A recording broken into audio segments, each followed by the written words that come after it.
नमस्कार दोस्तों, आज से हम आपको लगातार 10 गौतम बुद्ध की कहानियां 10 दिन तक शेयर करने वाला हूं। दोस्तों, आज की इस पहली कहानी से आपको सीखने को मिलेगा कि जीवन में असंभव कुछ भी नहीं है और जब जागो तब सवेरा होता है। अगर आपको ये लगता है कि मैंने बहुत से बुरे काम किए हुए और अब इन गलत कामों को सुधारने के लिए कोई भी विकल्प नहीं है, तो आपको गौतम बुद्ध के जीवन की यह दिल को छू लेने कहानी को एक बार अवश्य पढ़ना चाहिए। गौतम बुद्ध और उंगलीमाल की कहानी। एक दिन बुद्ध श्रावस्ती के ही एक गांव में भिक्षाटन के लिए पहुंचते हैं। जब बुद्ध गांव में प्रवेश करते हैं तो देखते हैं कि पूरे गांव में सन्नाटा छाया हुआ था।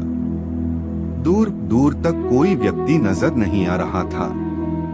बुद्ध उस गांव के पहले द्वार पर जाते हैं और कहते हैं, भिक्षाम देहि, परंतु भीतर से बाहर कोई नहीं आता। बुद्ध दूसरे द्वार पर जाते हैं परंतु कोई दरवाजा नहीं खोलता। बुद्ध तीसरे द्वार पर जाते हैं परंतु उसमें से भी कोई व्यक्ति बाहर नहीं आता।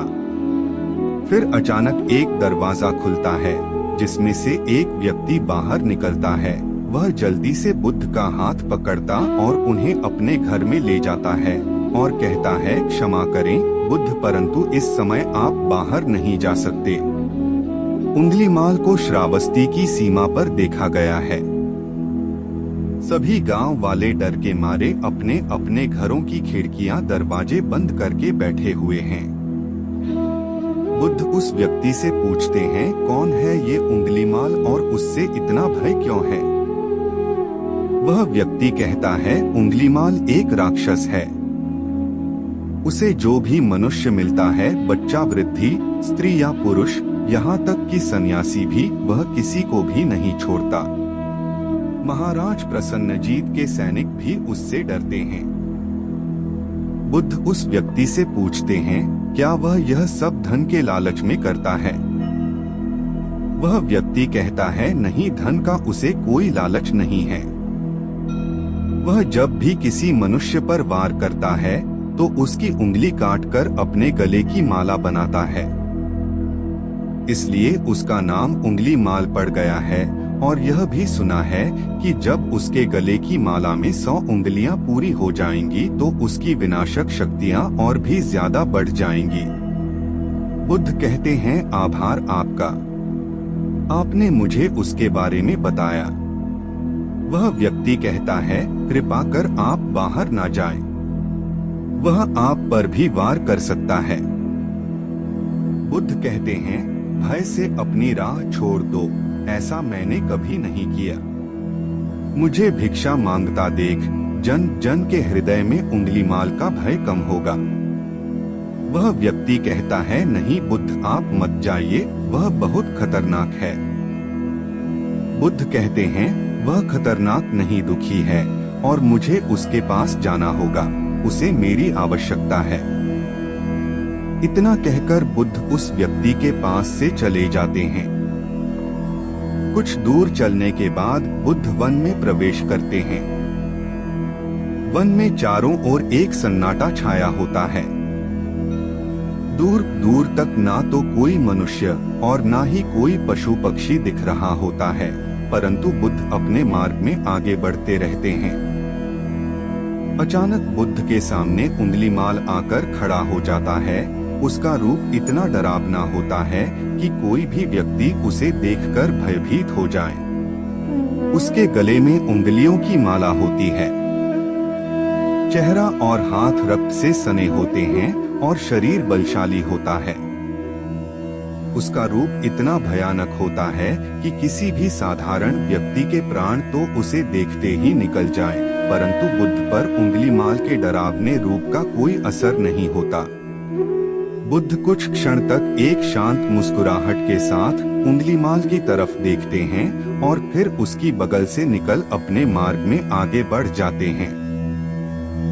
बुद्ध को ऐसा करते देख उंगलीमाल को समझ नहीं आता कि उसके साथ यह हो क्या रहा है। वह मन ही मन सोचता है कि मुझे देखकर लोग या तो भाग जाते हैं या मुझे देखकर ही मर जाते हैं, या फिर मुझसे अपने प्राणों की भीख मांगने लगते हैं। मैंने कई सन्यासियों को भी मारा है, परंतु मैंने आज तक कोई ऐसा व्यक्ति नहीं देखा जो मुझे नजरअंदाज करके अपने मार्ग में आगे बढ़ जाए। या तो इसने मुझ पर ध्यान नहीं दिया, या फिर हो सकता है कि यह देख ही ना सकता हो, परंतु मुझे इससे क्या, मुझे तो अपनी उंगलियों की माला पूरी करनी है। उंगलीमाल बुद्ध को आवाज लगाता है, ए साधु रुक। बुद्ध उंगलीमाल को नजरअंदाज करते हैं और अपने मार्ग में आगे बढ़ते रहते हैं। उंगलीमाल और क्रोध में भरकर बुद्ध को आवाज लगाता है, ए साधु रुक। बुद्ध फिर से उंगलीमाल को नजरअंदाज करते हैं और अपने मार्ग में आगे बढ़ते रहते हैं। उंगलीमाल तीसरी बार बहुत ज्यादा क्रोध में भरकर आवाज लगाता है, ए साधु रुक। बुद्ध रुकते हैं। उंगलीमाल बुद्ध के पास जाता है और कहता है, मेरे आदेश देने के बाद भी तू रुका क्यों नहीं? बुद्ध कहते हैं, मैं तो बहुत पहले ही रुक चुका हूँ, तुम ही चलते जा रहे हो। उंगलीमाल समझ नहीं पाता कि बुद्ध क्या कह रहे हैं, परंतु वह इतना जरूर समझ जाता है कि सामने खड़ा व्यक्ति उससे डर नहीं रहा है। उंगलीमाल बुद्ध को डराने के लिए चिल्लाकर पूछता है, ए साधु तुझे मुझसे भय नहीं लग रहा है? मैं आदि मानव हूँ। बुद्ध कहते हैं, नहीं, तुम मानव हो। बुद्ध की यह बात उंगलीमाल के हृदय पर लगती है। पहली बार उसे किसी ने मानव कहा था, परंतु वह उस बात को नजरअंदाज करने का प्रयास करता है और बुद्ध से पूछता है, ए साधु तूने ये क्यों कहा कि तू कब का रुक चुका है, जबकि तू तो चल रहा था, और तूने ये क्यों कहा कि मैं नहीं रुका? बुद्ध कहते हैं, मैं बहुत पहले ही रुक चुका हूँ। ऐसे सारे बुरे कृत्य छोड़ चुका हूँ जिससे किसी भी व्यक्ति को कष्ट पहुँचे। सब जीना चाहते हैं, बस तुम उन्हें करुणा से देखने का प्रयास करो। बुद्ध के ये शब्द दोबारा से उंगलीमाल के हृदय पर चोट करते हैं, परंतु वह दोबारा से बुद्ध की बातों को नजरअंदाज करने का प्रयास करता है, और इस बार वह और क्रोध में भरकर बुद्ध की गर्दन पर अपनी कटारी रख देता है, जिससे वह लोगों की हत्या किया करता था, और बुद्ध से चिल्लाकर कहता है, नहीं, मानव में ना प्रेम है ना करुणा है, सिर्फ छल और कपट है, इसलिए मैं सबकी हत्या करूंगा, किसी को जीवित नहीं छोड़ूंगा। बुद्ध कहते हैं, तुम्हें लोगों ने बहुत दुख दिया है। उंगलीमाल, क्रूरता मनुष्य अज्ञान के कारण ही करता है। ईर्ष्या, द्वेष, मोह, माया ये सभी अज्ञान की ही संतानें हैं, परंतु वह व्यक्ति ही है जिसमें दया, करुणा, सद्भाव और समझ का उदय भी होता है। उंगलीमाल, यदि इस जीवन में क्रूर और निष्ठुर लोग हैं, तो दयावान भी हैं। बस तुम्हें अपनी आंखों से इस अंधेपन की पट्टी को हटाना होगा, जो तुम्हें केवल बुराई ही दिखा रही है। तीसरी बार बुद्ध के शब्दों को सुन उंगलीमाल का खुद पर से संयम हट जाता है। उसे समझ नहीं आता कि पहली बार उसे अपना आपा इतना कमजोर क्यों महसूस हो रहा है। वह कोशिश तो करता है क्रोध करने की, परंतु कर नहीं पाता। वह बड़ी हिम्मत जुटाकर क्रोधित होने का नाटक कर बुद्ध से कहता है, तुम और व्यक्तियों जैसे नहीं हो। बुद्ध कहते हैं, मैं हर व्यक्ति जैसा ही हूँ, बस जागृत हो। यह सिद्ध कर रहा हूँ कि हर व्यक्ति में जागने की क्षमता है। मेरा मार्ग क्रूरता को दया में परिवर्तित करता है। उंगलीमाल, तुम अनजाने में घृणा के पथ पर हो, बस इस क्षण रुक जाओ। तुम्हारे भीतर भी यह क्षमता है कि तुम दया और करुणा के पथ पर चल सको। इतना सुनते ही उंगलीमाल के हाथ से कटारी जमीन पर गिर जाती है और उसकी आंखों से आंसू बहने लगते हैं। भला कोई कब तक बुद्ध को अनदेखा करेगा? उंगलीमाल रोते हुए बुद्ध से पूछता है, क्या आप वही हैं जिन्हें लोग बुद्ध कहते हैं, जो लोगों को मुक्ति के मार्ग पर चलना सिखाते हैं? बुद्ध कहते हैं, हाँ। मैं वही हूँ और तुम्हें भी मुक्ति के मार्ग पर ले जाना चाहता हूँ। उंगलीमाल कहता है, परंतु मैं अब बहुत दूर निकल गया हूँ। मैंने बहुत हत्याएं करी हैं, बहुत पाप करे हैं। मैं अब चाहकर भी वापस नहीं लौट सकता और मेरा वापस लौटना असंभव है। बुद्ध कहते हैं, असंभव कुछ भी नहीं, जब जागो तभी सवेरा। उंगलीमाल कहता है, मैं अब पुनः जीवन की ओर नहीं मोड़ सकता, बहुत देर हो चुकी है। बुद्ध कहते हैं, तुम में इतनी चेतना है कि तुम जानते हो कि जो तुमने अब तक किया वह बुरा था। इसका अर्थ यह है कि तुम जानते हो कि क्या अच्छा है और क्या बुरा। उंगलीमाल, जिस दिन से तुमने अच्छा कार्य करना शुरू कर दिया, उस दिन से तुम्हारा एक नया जीवन शुरू हो जाएगा। उंगलीमाल कहता है, मैं कितने भी अच्छे कार्य क्यों ना कर लूं, परंतु लोग मुझे उसी दृष्टि से देखेंगे और मुझे चैन से जीने नहीं देंगे। बुद्ध कहते हैं, उंगलीमाल, यदि तुमने हिंसा का मार्ग छोड़ा तो मैं तुम्हें मार्ग दिखाऊंगा, तुम्हारा संरक्षण करूंगा, तुम्हें लोगों की घृणा से बचाऊंगा। बस पहला कदम तुम्हें ही उठाना होगा। उंगलीमाल पूछता है, क्या यह हो सकता है? बुद्ध कहते हैं, अवश्य हो सकता है। तुम में असामान्य बुद्धि है उंगलीमाल, तुम परम सत्य के पथ पर बहुत आगे जाओगे। उंगलीमाल रोते हुए बुद्ध के चरणों में गिर पड़ता है और कहता है, मैं आपको वचन देता हूँ कि मैं सारे बुरे कृत्य छोड़ दूंगा और आपके पीछे करुणा के पथ पर चलना सीखूंगा। कृपा कर आप मुझे अपना शिष्य बना लीजिए। बुद्ध कहते हैं, मैं शिष्य नहीं बनाता, बल्कि व्यक्ति स्वयं मेरे संग से जुड़ता है। उंगलीमाल उसी समय बुद्ध का भिक्षु बन जाता है। यहाँ पर एक बात समझनी जरूरी है कि बुद्ध किसी को भी शिष्य या भिक्षु नहीं मानते थे। जो भी व्यक्ति उनके साथ जुड़ता था, उसे केवल मार्ग दिखाते थे और वह मार्ग पर चलता था। भिक्षु और शिष्य शब्द केवल संघ से जुड़ने वाले लोगों की पहचान होती थी।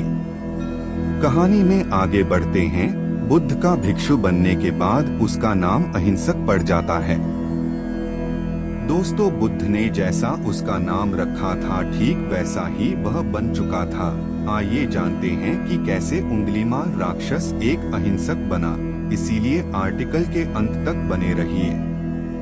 जब अहिंसक प्रथम बार अन्य भिक्षुओं के साथ एक गांव में भिक्षाटन के लिए जाता है, तो गांव के कुछ लोग उससे बदला लेने के लिए उसे लाठी डंडों से पीटने लगते हैं। जब यह बात बुद्ध को पता चलती है, तो वे तुरंत उसे बचाने के लिए उसके पास पहुंचते हैं और अपने शरीर को उन लाठी डंडों के बीच में ले आते हैं जो अहिंसक को पड़ रहे थे। बुद्ध को देखकर वे गांव वाले डंडे और पत्थर मारना बंद कर देते हैं। सभी लोग बुद्ध से कहते हैं, बुद्ध क्यों इस हत्यारे उंगलीमाल की रक्षा कर रहे हो? ना जाने कितने लोगों की जानें ली हैं इसने। बुद्ध कहते हैं, अब यह उंगलीमाल नहीं है, इसका नाम अहिंसक है। अब यह आपकी ही तरह एक मानव है। वे गांव वाले कहते हैं, ऐसा आदमी कभी नहीं बदल सकता। बुद्ध कहते हैं, यह बदल चुका है। बस आप सब लोग इसे अपनी पुरानी दृष्टि से देख रहे हैं। यदि यह उंगलीमाल होता तो क्या आप में से किसी में भी इतना साहस या बल होता कि कोई इसे एक उंगली भी लगा सके? यह आपका हर वार खाता रहा, क्या इसने आप पर पलटकर वार किया? क्या यह परिवर्तन आपको नहीं दिखा? आज इसने अपना लहू बहा से अपने सारे बुरे कृत्य धो डाले हैं।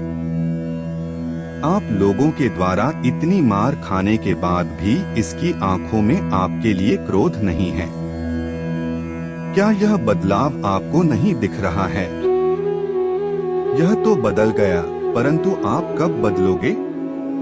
इतने में ही उन गांव वालों में से एक स्त्री कहती है, यह परिवर्तन मैंने स्वयं देखा है। वह स्त्री गांव वालों से कहती है, आप में से कौन ऐसा है जो दूसरों के दुख में दुखी हो, दूसरों की पीड़ा सहन ना हो तो उसे हर प्रकार की सहायता प्रदान करे। यह इस भिक्षु ने किया है। 2 दिन पहले एक व्यापारी अपनी पत्नी को लेकर जा रहा था। उसकी पत्नी प्रसव पीड़ा से व्याकुल थी। मैं पास से ही गुजर रही थी, इसलिए मैं भी दौड़ी दौड़ी गई। उस स्त्री की पीड़ा बढ़ती ही जा रही थी। घना जंगल होने के कारण उसे कहीं ले जाया भी नहीं जा सकता था। तभी यह भिक्षु वहां आ पहुंचा और इसने मुझसे पूछा कि क्या हुआ बहन। मैंने इसे बताया कि यह स्त्री प्रसव पीड़ा में है और इस घने वन में हम कुछ कर भी नहीं पा रहे हैं। कब तक यह कष्ट भोगेगी, कहीं इसके और इसके बच्चे के प्राण ना चले जाएं। इस भिक्षु ने मुझसे कहा कि ऐसा नहीं होगा, मैं अभी अपने गुरु के पास जाऊंगा, वे अवश्य ही कोई मार्ग दिखाएंगे। इतना कहकर यह भिक्षु दौड़कर वहां से चला गया। बुद्ध कहते हैं, व्यथित हो अहिंसक मेरे समक्ष आया और मेरे पैरों में गिर मुझसे कहने लगा, बुद्ध एक स्त्री गहन प्रसव पीड़ा में है और उसकी पीड़ा बढ़ती ही जा रही है, कहीं माँ और बच्चे को कुछ हो ना जाए। मैंने कहा दौड़कर जाओ और उससे कहो, बहन जिस दिन से मेरा जन्म हुआ है मैंने जानबूझकर किसी भी प्राणी को कष्ट नहीं पहुंचाया है। मेरे सत्कर्म तुम्हारा सुरक्षा कवच बने, आपकी और आपके शिशु की रक्षा करे। अहिंसक ने मुझसे कहा, परंतु यह तो असत्य होगा बुद्ध। सत्य तो यह है कि मैंने आज तक बहुत से प्राणियों को कष्ट पहुंचाया है। यदि मैंने ऐसा कहा तो वे माता और शिशु उसी क्षण प्राण त्याग देंगे। फिर मैंने कहा तो तुरंत जाओ और उस स्त्री से कहो, बहन जिस दिन से मेरा एक नया जन्म हुआ है मैंने सभी बुरे कृत्यों को त्यागा है और उस दिन से मैंने किसी भी प्राणी को कष्ट नहीं पहुंचाया है। मेरे सत्कर्म आपका सुरक्षा कवच बने और आपकी और आपके शिशु की रक्षा करे। इसने मुझसे पूछा कि क्या मेरे सत्कर्म उन्हें बचा लेंगे। मैंने कहा, अवश्य यह तुम्हारी अपनी कमाई है, या तो तुम इसे अपने लिए बचा कर रखो या फिर किसी पराये पर खर्च कर दो। अपने कमाए सत्कर्म को किसी पराये पर न्योछावर करने से पहले अहिंसक ने एक क्षण नहीं सोचा और यह उसी समय उस स्त्री और उसके शिशु की जान बचाने के लिए वहां चला गया। वह स्त्री कहती है, हाँ यह भिक्षु दौड़कर वहां आया। अभी भी वह स्त्री गहन पीड़ा से जूझ रही थी। इसने अपने दोनों हाथ जोड़े और आंखें बंद करके कहने लगा, बहन जिस क्षण से मैं भिक्षु बना हूँ उस क्षण के बाद मैंने कोई भी ऐसा कृत्य नहीं किया जिससे किसी भी प्राणी को कष्ट पहुँचे। मेरे सत्कर्म आपके लिए सुरक्षा कवच बने, आपकी और आपके शिशु की रक्षा करें। और इतना कहते ही उस स्त्री ने अपने बच्चे को जन्म दे दिया। दूसरों के दुख से दुखी होने वाला किसी को कैसे दुख दे सकता है। यदि यह भिक्षु मन का सच्चा ना होता तो वह स्त्री कब के अपने प्राण त्याग चुकी होती। अहिंसक बुद्ध से कहता है, इन्हें मत रोकिए बुद्ध, इन्हें मारने दीजिए और तब तक मारने दीजिए जब तक कि इनके मन का क्रोध शांत ना हो जाए। बुद्ध कहते हैं, कर्म और गुणों के भंडार हो तुम। आज तुमने अपने नाम अहिंसक को सिद्ध कर दिया है। बुद्ध और उस स्त्री की बात सुन वे सभी गांव वाले कहते हैं, आप सही कह रहे हैं बुद्ध। अहिंसक बदल चुका है और हमसे ही देखने में भूल हो गई थी। दोस्तों, इस कहानी से हमें यह सीखने को मिलता है कि लोग सोचते हैं कि उन्होंने बहुत सारे गलत काम किए हुए हैं, अब इन गलत कामों को सुधारने के लिए कोई भी विकल्प नहीं है। पर इस पर गौतम बुद्ध कहते हैं कि चाहे आपने अब तक कितने भी बुरे काम किए हुए होंगे, अगर आप एक विचार को अपने मन में लाते हैं कि अब मुझे कुछ सही करना है, तो वही विचार आपके रूपांतरण का कारण बन सकता है। पर सबसे जरूरी बात यह है कि क्या तुम पहला कदम उठाने के लिए तैयार है। दोस्तों यह कहानी आपको कैसी लगी नीचे कमेंट बॉक्स में कमेंट करके जरूर बताएं।